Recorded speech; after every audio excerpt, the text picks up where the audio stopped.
There's a place the maps forgot, where Mercy was buried before its time. They call it Widge Hollow. Tucked between splintered cliffs and a salt-bleached creek that hadn't run clear in a decade, Widge Hollow clung to life, like a tick to a dying mule. The air there tasted of dust and old wood, and the sun fell faster than anywhere else, as though daylight itself refused to linger. Dead trees lined the rim of the ravine, crooked and leafless, their brittle branches clawing at the sky. The only trail was a narrow, twisting descent fit for sure-footed horses and men who knew how to keep their heads down. There was no law in Widge Hollow, only Clayton Morvin, a broad, thick-shouldered man with a butcher's hands and eyes cold as river stone. He owned the land, the cattle, the men who worked it, and the town itself. The sheriff had disappeared 3 winters back, and no one spoke his name anymore. Clayton appointed himself judge, jury, and executioner, and no one dared object. Folks kept their eyes low, their mouths shut, and their sins quiet. The town shivered beneath his shadow. Weather-beaten storefronts sagged on their foundations, the church long since boarded shut, its cross hanging lopsided from a rusted nail. Nights fell hard and fast, and if someone screamed past sundown, you let them. Better to pray for morning than get noticed. It was 3 weeks since anyone had spoken of Mercy Bell. 17, slight as a pine sapling, with dark hair and a mouth too quick for her own good. Folks said her mother ran off with a gambler years back, left the girl to fend for herself in the hollow. She'd scrubbed floors at the saloon and brought water to the Morvin ranch hands for scraps of coin, always with that spark in her eye that made men uncomfortable. Clayton noticed her too, and when she laughed behind his back at something he'd said, just a foolish, passing jest, it cost her more than anyone else would have dared pay. They said he cornered her behind the saloon one night, drunk on bad whiskey, and when she spat at his boots, he flung the bottle at her face. Shattered glass and scalding liquor burned half her cheek to raw meat, and when she clawed at him, he grabbed a fence post and brought it down on her leg until the bone cracked like dry kindling. No one stopped him. Some watched. Some turned away. The doctor claimed his hand shook too bad to set a bone and refused to touch her. The preacher, what was left of him, hid in his shack. Clayton, laughing, dragged her to the old barn at the edge of town and left her in the dust. 3 weeks now. She clung to life, crawling in and out of consciousness in that collapsed ruin, her face a patchwork of blistered flesh and dirt, her leg twisted beneath her. Rats came in the night, and the wind carried the sour stench of her wounds through the town like a whispered reminder of what happened to those who forgot their place. The people of Widge Hollow did what they always did, nothing, until the day Hyram Gage came back. No one expected to see him again. Once a preacher, long ago, before the raiders came and burned his house with his wife and little girl inside. Hyram buried them with his own hands beneath the white pines up the ridge, left his collar behind, and vanished into the wild. Rumors placed him in the Badlands, trapping beaver in ghost rivers, running whiskey to border towns, maybe fighting in some outlaw gang south of the San Juan. Folks forgot about him because it was easier. But the man who returned wasn't the one they remembered. The beard had gone gray, the lines cut deep into his face. He rode a black mule with one cloudy eye and carried a battered rifle across his saddle, a long, ugly Whitworth with a black powder bite. Hyram didn't ride into town proper. He kept to the bluffs, watching from the high places as though measuring the rot that had set in. He didn't speak to the man at the saloon or the old barkeep, who might have once called him friend. But something kept him tethered to the hollow, a weight in his chest that wouldn't loosen. It was near dusk when the storm came up from the south. Low, heavy clouds, the color of old pewter, and a wind that set the dead trees to rattling like bones in a box. Dust rose in whirling gusts, turning the world to a shifting haze of red and gray. Hyram rode down the trail toward the edge of town, intending to skirt it and make for the ridge beyond. But a flicker of movement in the ruins of the old barn caught his eye. At first, he thought it a dog, maybe a coyote sniffing at some leftover scraps. Then, through the swirl of dust and dying light, he saw her, a girl, or what was left of one, dragging herself through the dirt, blackened flesh down one side of her face, a nest of tangled hair, and one leg crooked behind her like a snapped twig. She raised her head, and though one eye was swollen shut, the other met his. There was no plea, no words, just a quiet, defiant glare. The kind a soul makes when it decides it won't die easy. Hyram swung off his mule. The rifle stayed slung across his back. He crossed the ground slow, boots crunching through grit and broken boards, until he stood over her. The wind howled between them. "Name?" he asked. "Mercy," she croaked, voice a dry rasp. He crouched, touched 2 fingers to her neck, to find the thready pulse still there. The hollow, he realized, had tried to bury this girl and failed. Somewhere behind them, a window shutter banged, and a woman's voice hissed to pull it closed. The storm was rising, and the hollow didn't like its dead unburied. Hyram lifted her, light as a bundle of sticks, and the storm swallowed them both as he turned toward the bluffs. Some say it was madness. Others called it suicide. But the old ones, the ones who remembered Hyram Gage's sins, only whispered one thing into the dark that night. They say the hollow eats those who fight it. But Hyram Gage, he never believed in ghosts. The trail to Hyram Gage's shack twisted through the bluffs like a snake hiding from the sun. Wind keened against the rock walls, carrying with it the dry scent of old bones and rain long since vanished. The mule walked steady, though its rider bore a weight heavier than any load of pelts or powder. Mercy Bell lay against Hyram's chest, her breath ragged, face streaked with blood, dirt, and something deeper, the stubborn pulse of a soul too bitter to quit. The shack sat in a gully between 2 dead pines, its roof half caved and one shutter hanging limp. It had once been a home, in another life. A woman's touch had softened its edges, and a child's hand had drawn chalk shapes on its stone threshold. But the years had stripped it of those memories, leaving behind weathered boards and emptiness. Hyram carried Mercy inside and laid her on a crude cot of stretched hide. He knelt beside her, fingers moving over burnt skin, feeling for the shape of bones and the pulse of life. The whiskey burns were worse than he thought. Half her face seared to puckered ruin, eyelid melted partway closed, hair scorched away in patches. Her leg was broken in 2 places. Bone shifted under the skin like loose kindling. He poured a basin of stale creek water, washed her wounds with rough linen strips torn from a faded dress that had once belonged to his wife. Each touch made Mercy flinch, but she bit her lip until blood ran. Hyram spoke no words of comfort. He wasn't a man for gentle lies. Instead, he reached for the brittle Bible pages his wife had left behind, yellowed and frayed by time, and used them to pack the worst of the wounds. Ink-smudged verses about suffering, forgiveness, and the weight of sin disappeared beneath blood. Night came down hard. Coyotes howled on the far ridge, their voices thin in the rising wind. Mercy woke once in the dark, lips cracked, and asked in a voice like a splinter of glass, "Why?" Hyram sat on a stool by the dying fire, his long rifle across his knees. "Because no one else would," he answered. She drifted again, and somewhere between sleep and dying, her story spilled out in broken words. How Clayton Morvin had cornered her behind the saloon, bottle in hand, his breath thick with rot. How the first blow of whiskey scorched her skin, and the second shattered bone. How the townsfolk had gathered in the shadows, some silent, some with cruel little grins, and no one raised a hand. "They watched," she whispered, "like it was a game." Hyram listened, a muscle jumping in his jaw. The firelight caught the deep lines around his eyes that had seen too much already. He thought of his wife, of Ellie with her copper hair, and Ruthie with the lopsided smile.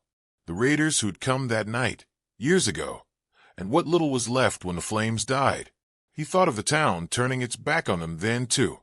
In the gray dawn, Hyram saddled the mule. Mercy slept, her breath shallow, one hand clutching a blood-stained Bible page. He made the ride to Widge Hollow alone, rifle slung low and his hat brim pulled down. The townsfolk scattered when they saw him. Women drew their shutters, and men ducked into alleys. No one met his gaze, but the whispers followed him like smoke. Crazy old fool, bringing trouble down on his own head.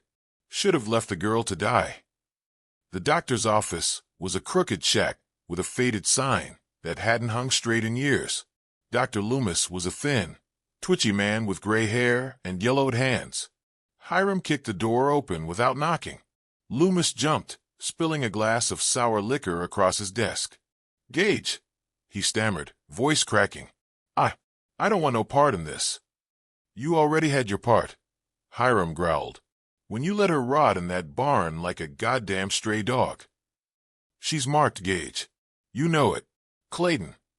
"I don't give a bent copper what Clayton thinks," Hyram snapped, slamming a hand down hard enough to rattle glass. "You'll give me salves, thread, what morphine you got, or I'll take it off your corpse." Loomis paled, face leech white. He shoved a crate forward with shaking hands. "It won't matter. Clayton'll string you up come dawn." Hyram leaned in, voice low. "Then you'd best pray it's him that finds me first." He left without another word. At the saloon, Eb Cage stood behind the bar polishing the same glass he'd cleaned since Hyram was a younger man. Cade was older than dust and twice as sharp, his eyes like two dark holes in a face cut from sun-leathered hide. Hyram ordered nothing, but Cade spoke anyway. "You trying to trade one life for another, Gage?" His voice was quiet, carrying over the clink of glasses and the nervous rustle of men pretending not to hear. "She didn't deserve what happened," Hyram said. "No one ever does," Cade murmured. "But Hollow remembers your sins. Don't think you can wash them away with one girl's tears." Hyram stiffened, hand flexing on the rifle strap. "I ain't forgotten what I owe," he said. "You damn well better not," Cade replied, then turned back to his glass. Hyram rode hard back to the shack, the wind rising behind him like a gathering tide. Mercy was awake, her good eye sharp despite the pain. She said nothing as he worked, splinting the leg with rough-carved pine, wrapping it tight with torn cloth. He forced laudanum down her throat against her protests, and spent the evening crafting a crutch from a branch and iron nails. The days blurred. Mercy fevered, slipped in and out of sense. Hyram spoke little, tending her with the steady patience of a man who'd lived too long with ghosts. When she cursed, he didn't flinch. When she wept, he turned his back and stoked the fire. By the fifth dawn, the fever broke. Mercy sat up, gaunt and hollow-eyed, but alive. "I ain't staying down," she told him. "Didn't reckon you would," Hyram said. He took her outside, the wind cold and dry, the hollow stretched below them like a dead thing. "Lean on this," he said, pressing the crutch into her palm. "You fall, you get up." She gritted her teeth, face tight with pain, and rose. The splint bit into her skin. Her hands bloodied where the crutch's rough would cut, but she stayed standing. The sun cracked the horizon, pale and red, bleeding through the dead trees. Mercy raised her head, her scarred face catching the dawn light. "I walk with you now," she said. Hyram nodded once. "Damn right you do."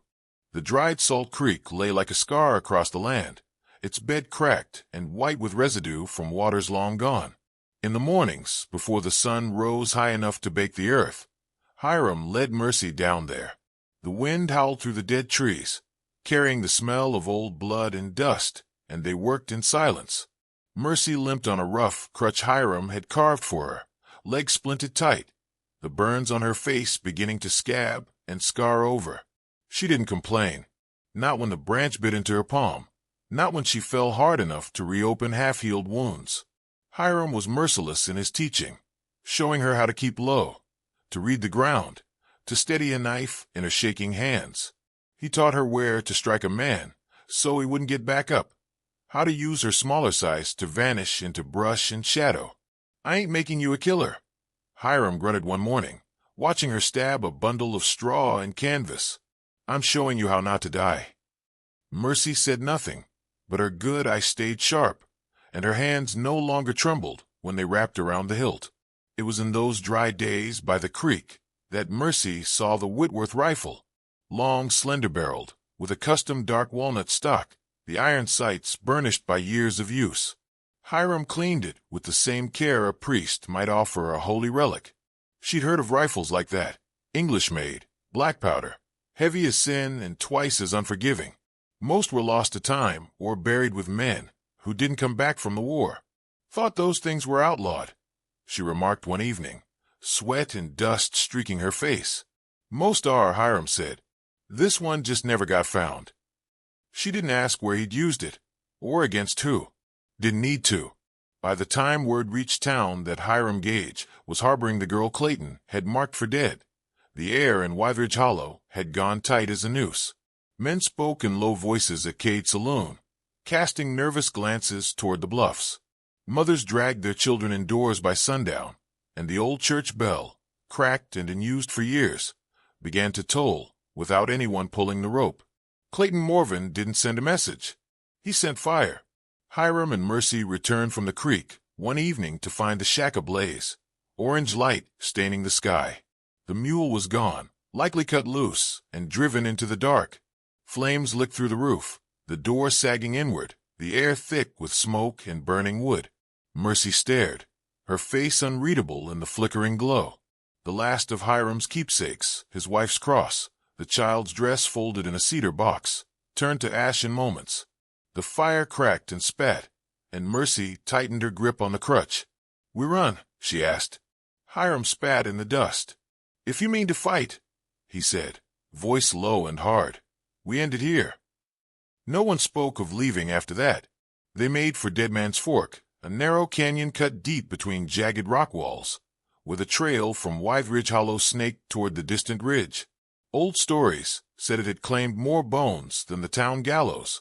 Hyram had hunted men there before, long ago, when different devils ruled the land. By lantern light, Mercy dragged the point of a rusted nail against the canyon walls, carving names. The stone flaked away, revealing pale scars beneath. Names of women long forgotten: Sarah Pike, Letty Holmes, Maybelle Reed. Victims of Clayton's cruelty, some dead, some vanished. Mercy's own name she left for last. The night wind moaned through the cut, and when it rose, it sounded like weeping. Hyram set the traps, old snares, spring guns, and deadfall rigs made from sharpened stakes. He stationed himself at a high shelf of rock. The Whitworth settled into its notch. Mercy crouched further down, hidden behind a boulder with a derringer tucked into the folds of her dress. They didn't wait long.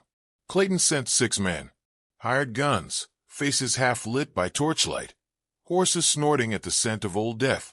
Among them was Gabe Rolder, a thick-necked brute with a scar over one ear and a fondness for gutting what he couldn't scare. He'd once broken a girl's jaw for refusing to dance at the saloon. Mercy remembered. The first shot came without warning. Hyram's Whitworth split the air, the slug punching through a rider's chest and sending him sprawling into the dust. The sound echoed through the canyon like a thunderclap. The horses bolted. Men shouted, guns raised, but the darkness turned on them. A second shot dropped another before they could find cover. Then a rigged snare yanked one screaming into the air, the rope tightening until his neck popped like a ripe melon.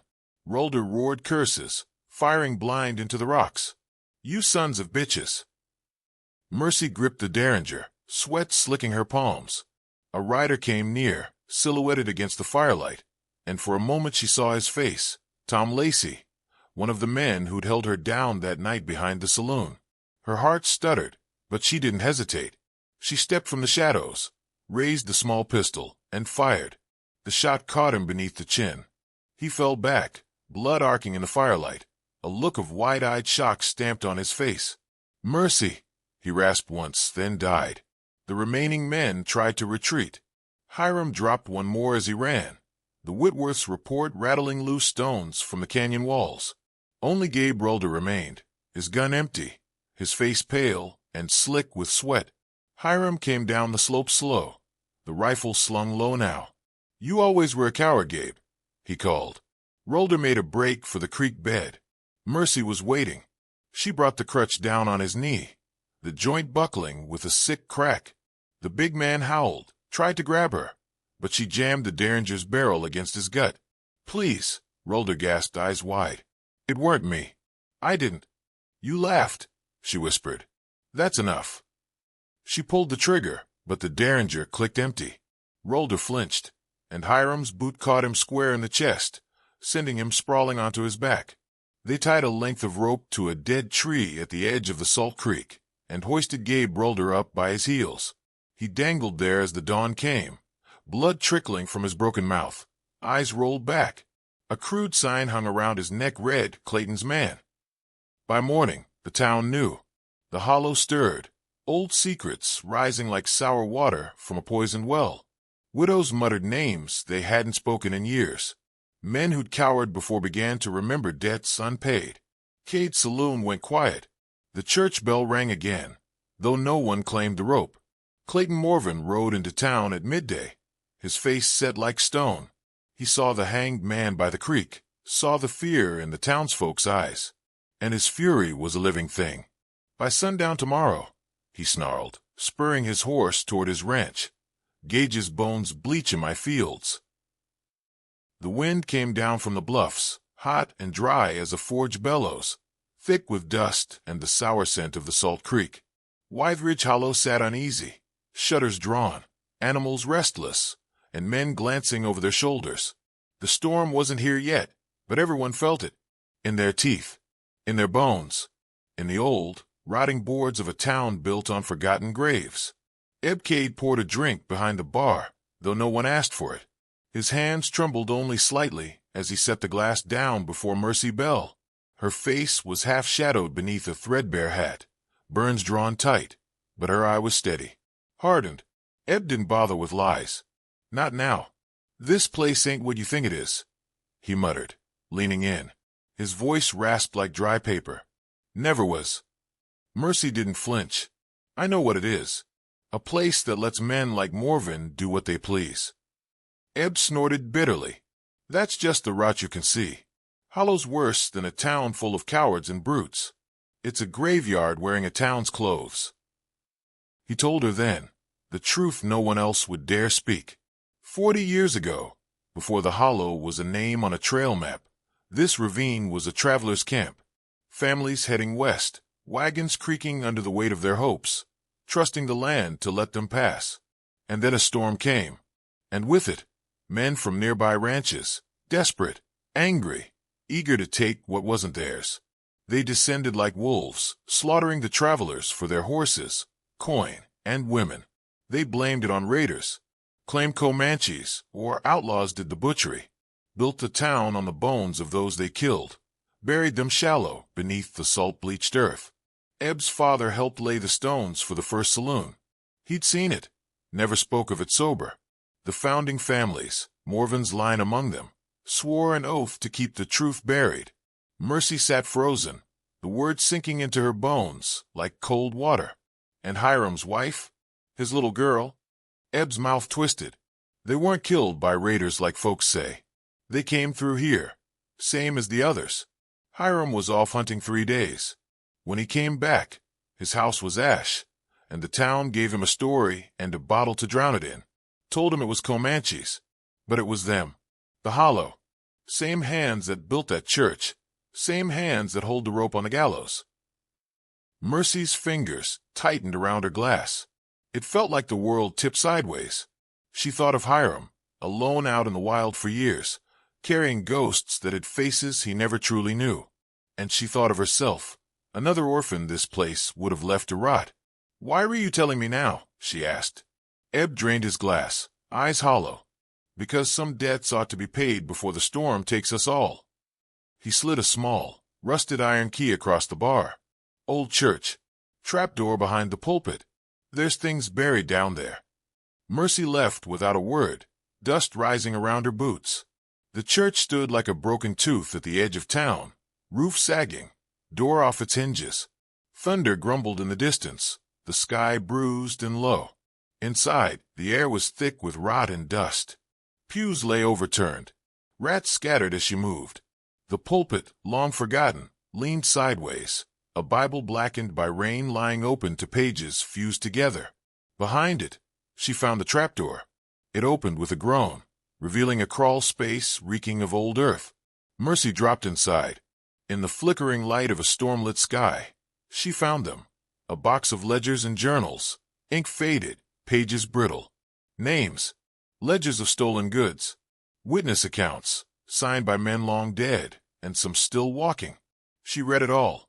The massacre, the cover-up, the shifting of blame onto raiders, the list of those taken, those buried, and in the last book, a list of the travelers who'd passed through that night. Ellie Gage, Ruthie Gage, ages 26 and 6, killed, burned in their cabin as part of the lie, by men Hyram still shared a town with.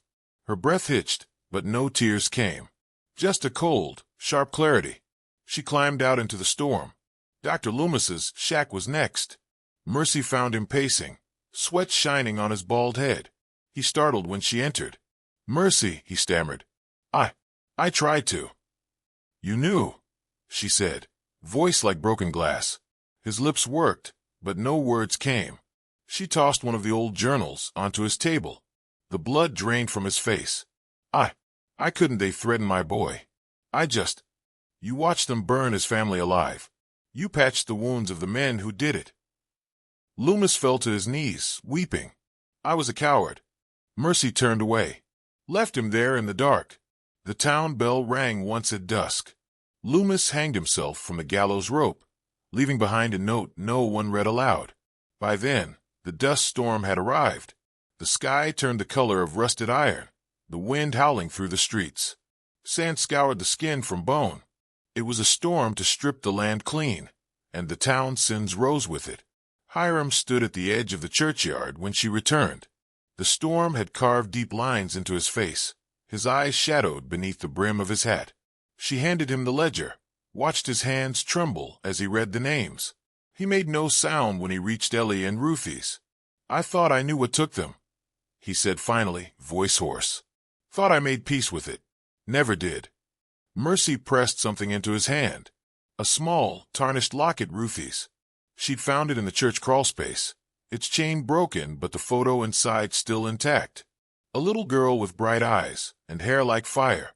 "I ain't them," Mercy said, "but I'll stand with you. You walk, I walk." He closed his fist around the locket. They gathered their allies as the storm howled. The widow Marla Pike, face lined with grief, and Jonas Mears, the blacksmith who'd lost his leg to Clayton's men years back. A handful of outcasts and near-forgotten names, all with debts to settle. Some townsfolk left lamps burning in windows, a silent sign of where loyalties lay. Others vanished into their homes and prayed.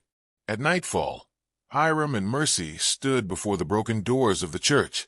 Lightning split the sky behind them, illuminating the ravine, the gallows, the hollowed-out town. Hyram lifted the Whitworth rifle to his shoulder. Mercy gripped the crutch and derringer, fire flickering in her scarred face. "Tonight," Hyram said, voice like thunder, "Hollow repents in blood." The storm swallowed the land by nightfall, a roaring wall of grit and fire-colored sky that turned the world into a shifting hellscape. The wind howled like 100,000 wolves, scouring the skin from bone, bending trees until they split like old kindling. And in its heart, men carried torches and sharpened blades, eyes burning brighter than the lightning that split the heavens. Hyram Gage moved like a shadow along the ridge, the battered Whitworth rifle cradled against a shoulder. Every time a torch flickered too close to the ranch walls, a guard's head snapped back in a spray of red mist. The rifle's heavy report was muffled by the shrieking wind, the shots clean and sure. One by one, Clayton's men fell, on the parapet, in the brush, slumped over fence rails, with their eyes staring sightless at the storm-churned sky. Below, Mercy Bell led them in, a ragged line of townsfolk with torches, axes, butcher's knives, and old pistols. Widow Pike gripped a hatchet in one hand, her hair unbound and her face streaked with tears and dust. Jonas Mears hobbled at her side, dragging an iron maul, his one good leg pounding the dirt as though eager to taste blood. Mercy moved like something half alive, scarred face smeared with grit, her burned scars twisting in the firelight. The crutch had been cast aside hours before. She walked on the splint Hyram had fashioned, each step a grind of pain, but she didn't stumble. Not tonight. They stormed the gates, the dust-stained townsfolk howling like revenants, torches held high. Gunfire spat from the ranch windows, but in the storm, it went wild, bullets vanishing into the roaring dark. They breached the walls with hatchets and shovels, fire pouring in behind them. Clayton Morvin's ranch had stood for 20 years, solid stone, thick timber, a fortress built by the sweat and blood of the people he'd bled dry. And now it burned. Hyram picked off stragglers as they fled. Men who'd once leered at girls behind the saloon, who'd stood silent as Mercy's screams faded into the night. One by one, they dropped beneath his sights. At the corral, the last of Clayton's loyal men gathered for a final stand. Gabe Rolder's place at their side was an empty, swaying row back at the Salt Creek, and it rattled in their heads as much as the wind. Mercy met them with fire and steel. A man lunged at her with a broken scythe. She drove a torch into his face, the oil-soaked rag catching in an instant, his screams lost in the gale. Widow Pike buried her hatchet in another's throat. Jonas Meir swung them all, and cracked bone and skull alike. Blood ran into the dust. The storm drank it. At the far end of the yard, Hyram found Clayton. The big man stood in the corral center, shirtless beneath his coat, a scattergun in one hand, an old cavalry saber in the other. His eyes burned out of a dirt-streaked face, teeth gritted against the wind. "I've been waiting for you, preacher," he growled. Hyram tossed the Whitworth aside. "You'll get me." Clayton fired, the scattergun barking. Hyram twisted aside, the shot nicking his arm. He closed the distance in 3 steps, knocking the weapon aside with his forearm. The saber flashed down. Hyram caught the hilt with one hand, felt the blade bite deep into his palm as he wrenched it away. Then it was fists. No words. No mercy. Hyram drove a punch into Clayton's ribs, felt something give. Clayton returned with a blow to Hyram's jaw, split the skin wide, sent him reeling. The 2 men circled, blood in their teeth, bones aching. Every man watching knew it for what it was. Not a fight for land or title or bloodlines, but for the soul of a place long rotten. They came together again, fists cracking against flesh, mud and blood mixing beneath their boots. Clayton drove a knee into Hyram's gut, sent him sprawling into the dust. He raised the saber, face twisted in triumph. And Mercy was there. She hurled a stone, striking Clayton across the temple. The big man staggered, blood pouring from the cut. Hyram surged up, grabbed him by the coat, and drove his head into the fence rail with a crunch that splintered wood and bone alike. Clayton fell, gasping, bleeding, but alive. Mercy limped forward, crutch left behind. In one hand, she held a rusted revolver. In the other, a lantern. "Where?" she snarled, voice ragged. "Where's the grave?" Clayton spat blood. "You'll choke in it before you find it, girl." She stepped in, drove the butt of the revolver into his mouth. Teeth scattered into the dust. "The grave," she repeated. The last of his men cowered now.